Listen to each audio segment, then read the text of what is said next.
If you want to maintain your privacy on SoundCloud by hiding your online status, follow these simple steps. This guide will help you navigate the settings to ensure your activity remains private. Step 1. Log into your account. Start by opening the SoundCloud website or app and logging into your account using your username and password. Step 2. Access account settings.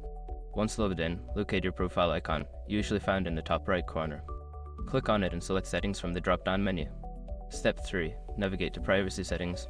In the Settings menu, look for the Privacy tab. Click on it to access your privacy options, where you can manage who sees your online status.